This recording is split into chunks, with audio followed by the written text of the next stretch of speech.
Greetings once more, and welcome to the Dracovin Empire. Are you ready to dive back into the world of Golarion, heading for Pathfinder? If you are ready to join me, you will only join myself. Take this narrative, Dracovin, your lord, your emperor, your guide here today.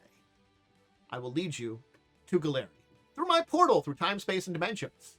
Hey, Golarion's connected to Earth. We're going a little time because of different time period that we'd be going to than we want to talk about, but hey, I got the portal open. You only need to grab my hand and stay close so you don't get lost. It's very easy. I will need one thing from you before we go. Have you subscribed? YouTube channel yet? Come on now. Come on now. Go ahead. Get to know when videos come out. Get to see more stuff. Make sure to support us here. Go ahead. And maybe like a comment about today's topic. It's an interesting one. Anyway, let's get going. So wait. To the portal! There we go. Sorry. I tried to take a step back from the portal briefly. You know how it is. You want to get into the portal, but you have to be careful, a little safe. So, shall we explore the Hag? The Hag hasn't really changed much about between first and second edition. There are little details about it, but not a lot. There are 5 sources I can kind of point out that's going to give you an idea about hags, the different individual types of hags. The types have been the major change, which there are technically analogs in second edition / remaster. We can kind of talk about that. We'll talk about the types. But yeah, the original bestiary presented some. That was a very good original source. Classic Horrors Revisited from original Pathfinder also kind of dove into it with a lot more of that kind of mythological. That was the first start where you're kind of walking around away from D&D. And then, of course, you can't get away from hags without having the Reign of Winter with Witch Queen's Revenge, especially that book where, yeah, it's dealing with Baba Yaga, who's kind of a hag, but not, and has, like, hags that work for her and are kind of, like, hag-like children. There's an entire thing with, like, the ice-based hags in Reign of Winter that you really have to deal with. And then we finally get to second edition with the second edition bestiary, and of course Monster Core, and technically Monster Core 2 has some more hags. We'll talk about them today because I have Monster Core 2. But yes, that's our exploration of hags on the surface. What our sources are. The hag, and here's a sea hag. Let's start with the basics of them. They're malevolent predators who use magic and manipulation to lure children and young adults into their clutches. To devour them. 95% of the time. Or do other horrible things to them. That's the easiest way to describe them. They seek out targets who are happy, innocent, otherwise vulnerable, play on their weaknesses before snatching them up. They're abusive, controlling, narcissistic. They are malicious creatures that, when they exist, they rarely reveal their true forms, making them nearly impossible to find. That's a hag. Yay, Monster Core 2, with a Blood Hag. Yeah, Blood Hag. Anyway, they're often eldritch creatures, horrifying creatures. And the fact is, each one has a unique experience that resembles a human female, but they live their lives disguised as ordinary women. It is one of those interesting things about them in many ways that there are no male hags. No one really knows why. They just aren't. Hags also oftentimes gather in groups of 3, gathering into these things called covens. I said hovens for a second, but covens, that make them more powerful, mechanically giving them special abilities if they are in a coven, and they create things called hag eyes. They can spy on others, keep tabs on their servants. Hag eyes are made from eyeballs from their victims. Yay. These are the things that define hags in many ways. Here's a pleasant one, the sweet hag. So what do we know about hags that we can kind of talk about that is interesting? Well, the fact is, other than not having a male, which is weird, we don't know where they come from to start out with. There seem to be maybe some kind of fae because they do get damaged extra. They're averse to cold iron, like many Fae are. But there's no evidence in the first world of them existing there, ever. Some are said to be made of, that were creatures that basically made deals with devils and got kind of punished from it. They outsmarted the fiends, but were corrupted by them. We don't know the exact origin of these creatures, Hags, but we know they exist. And they exist in very terrible ways. The fact is, Hags have offspring. Changelings, who have the potential becomes Hags themselves. Hags will find a mate, do the business, and then either kill her and eat them. Very spider-like. The infant is sent to live with basically their own species, father's species, until they're old enough. Once they're old enough, many hear the call, drawn in.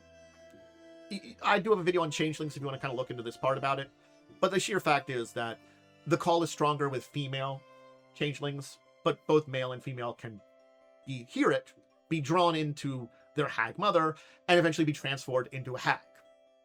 So, yeah. And, you know, when you transform into hag, female hag. Always, remember. So, that happens for all changelings. Though, again, male changelings have that unique thing of they hear it a lot less and they're more resilient to it.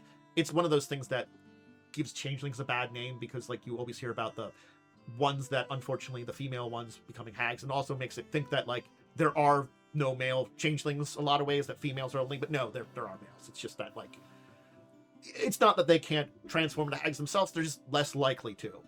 More just have strange little eldritch parts about them. But this gets into a lot about the hag side of things that we do kind of have to address here when we talk about their children, just as a brief step back to reality. Yeah, these are horrific, like, abusive parent kind of thing, and behavior that's really terrible, and hags aren't great to their children, ever, really. Save for some exceptions we'll talk about. But it is one of those things that is a darker aspect of the game that you have to consider. Every time there's a game, you have to consider darker aspects. This one's a little bit more personal to many more people than it is in a lot of the more other darker things that we can address in these games. So just keep that in mind. I'm just going to put this a little star here. Hags can be very personal in a lot of ways. So use them wisely and know when not to delve into more darker aspects. But this also comes into this thing about hags is they don't always have to be your villain. Hags can be those people that they know knowledge. They are horrible, evil creatures. You can learn stuff from them. You can find information. They can be sources that you have to make dark deals with. There are stories to tell that, yeah, there are hags that can be a major villain. A sweet hag kidnapping children. Very Hansel and Gretel. But there are other stories here to tell that you don't have to kind of dip your toe into the darker aspects if you don't want to, either by you or your players. Keep that in mind. The good old Kuko hag. Let's talk about types of hags. So there are currently 9 confirmed types of hags. There are older types of hags that existed basically pre-remaster project, but I'm gonna kinda not talk about them. They are very D&D coded, like the Green Hag, Anise Hag, those kind of things. Those were D&D coded. They've been kind of rolled into other hags that exist now most of the time, or those just don't exist anymore.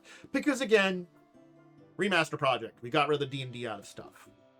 But we can kind of go over the 9 that have been confirmed. The Sea Hag I showed earlier, specialized in transformation, basically looks kind of like Ursula from Little Mermaid, except top hat is also very horrifying. I showed a picture of it earlier. And they go for a lot of dark bargains and stuff, but also drown and eat mariners who get too close to them. Very upper half humanoid that's kind of horrible, lower half octopus, translucent, glowing skin. Yeah, and join covens, but tend to not have mixed covens because of their aquatic nature. Of course, Sweet Hag, which I showed off too. Yeah, sugary treats to draw in children and young at heart. They love impoverished youngsters who won't be missed. Offer you a little bit of food and kindness. and then get devoured. They have magical food that enchants others, charms them. Yeah. They look like a mass of flesh with gumdrop eyes that looks kind of like melting taffy. Pleasant. The Iron Hag, who's going to be the last picture I show off here. They're kidnappers. They target those too young to even remember to fight back. Babies get snatched from cradles come from Iron Hags. They target fearful children and youth who suffer from anxiety. Imprison. Here's the thing: is they don't devour them outright. They imprison them in towers. Iron Hags are the evil person that kidnapped Rapunzel, the evil witch that kidnapped Rapunzel. Enchanted dungeons, towers, terrify the victims of stories to the outside world, discourage them from even escaping, and then become straightforward in imprisonment if they need to. It's for the captive's own good. They have these long arms and teeth and claws that seem to be made of iron. Yeah, they just love imprisoning people and having them suffer that way. Okay, so it's technically 8 hags. Sorry. I kept with hag. The Kuko hag. Over here. They seek out youths that are unhappy with their lives, disguise themselves as a trusted figure, friend, or family member, and then weave magical, idealized worlds out of illusions and dreams up to trap their victims. They convince their mortals to stay in that magic world forever, and then drain their life force and imprison their souls.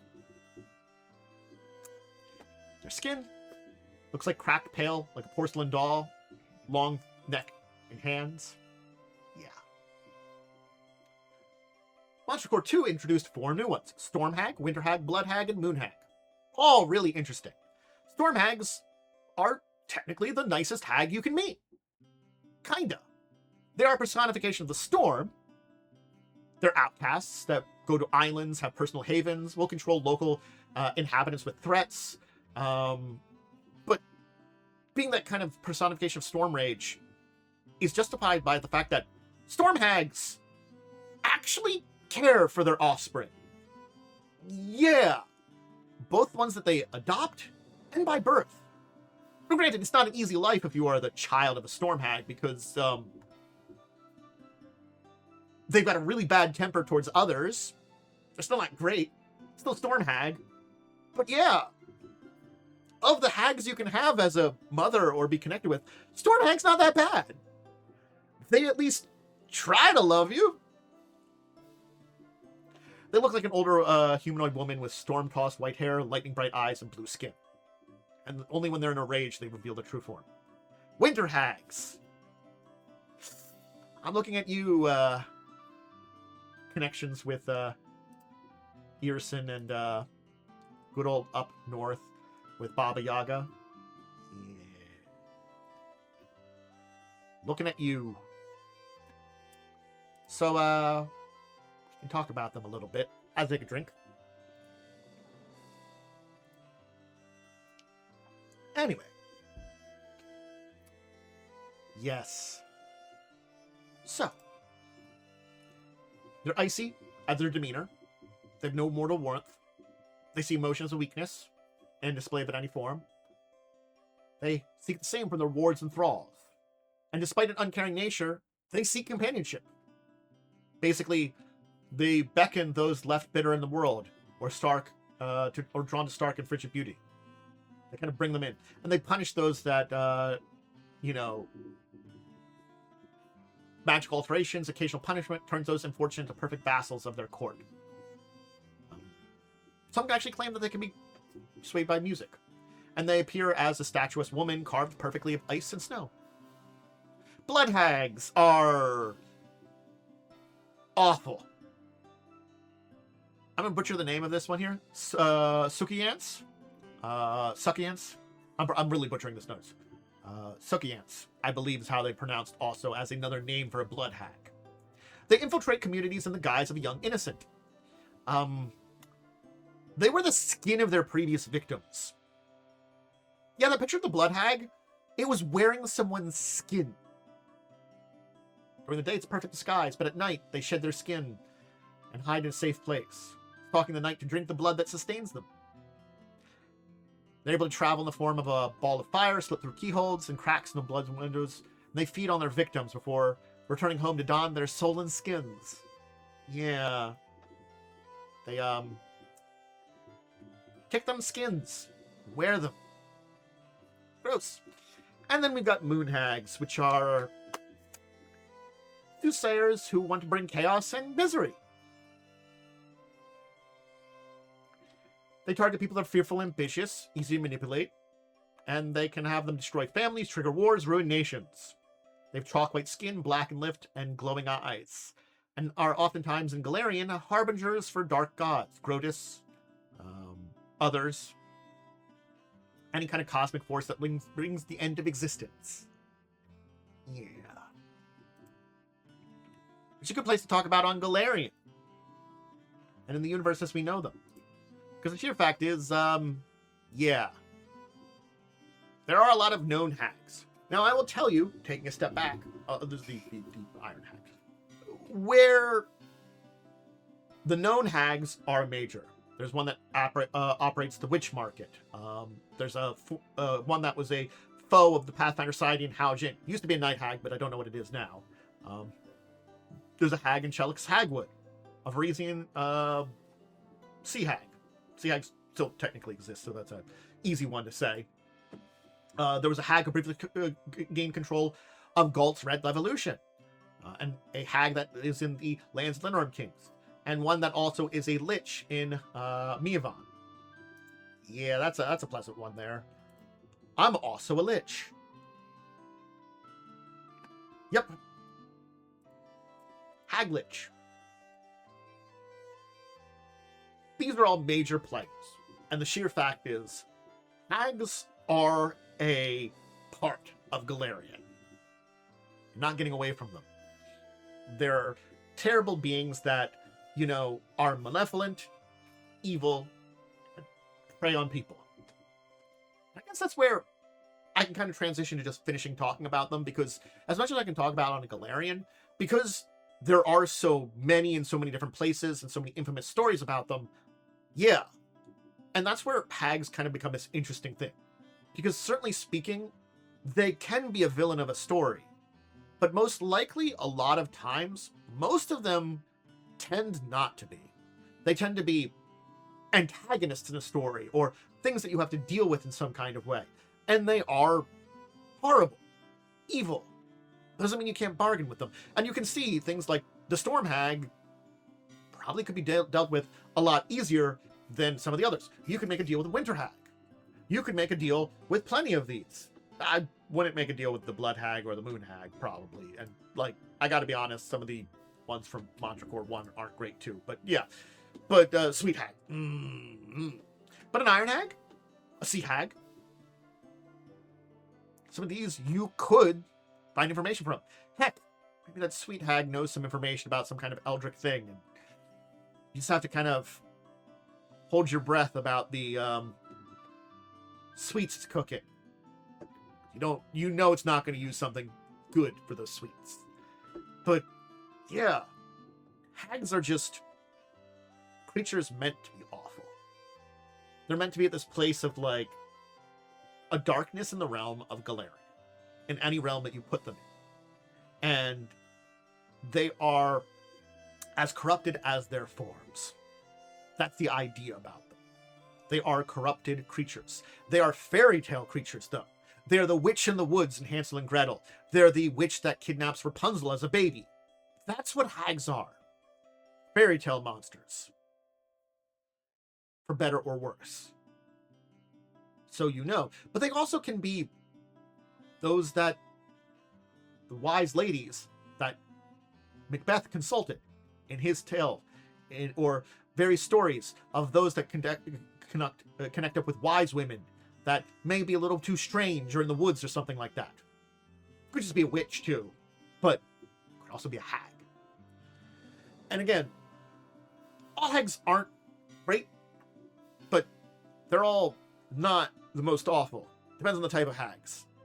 They all will probably want to eat you, but yeah, they're a weird group in a lot of ways that way. Interesting to use in your games, but really have to be used wisely, the right way, and for the right stories. Could they be your major villain? Yeah. More likely, will they not be? Also, yeah, honestly. But it depends on what kind of story you're telling and what you need to tell in many ways. And I think that's what makes them so interesting in many ways. That'll be it for today. I hope you enjoyed diving into Hags. If you want to check out more of my things, you can always join me live over on Twitch. It's where I record videos like this. I have live plays like Fall of Amswell, Fridays at 8. I have my discussion, Wednesdays at 8. I have my talk show kind of thing, podcasting kind of thing. Discussing tabletop, Saturdays at 6. Gaming, all that kind of stuff. But if you cannot join me live, you're joining me over on YouTube. Great, thanks. I love you over on YouTube. Thank you for joining me on YouTube. Are you subscribed? I asked you earlier. Are you now? Did you make sure to press that button? Go do it. But you can always check out all these videos, all my older stuff. Hey, older live plays I did. It's a mixed bag. Some I like better than others. But I all think that they are good examples of live plays to exist. You can see some of my mistakes in real time. But you can check that all out on there. If you are over there, please do make sure. What do you think about Hags? How would you use them in your games? Or how have you encountered them in stories? I'm curious, because they are a group to talk about that has a lot of different directions you can take them, and a lot of connotations you can take them with. And that's why I think they make such interesting story points in many ways, because you can go a lot of ways. Let me know.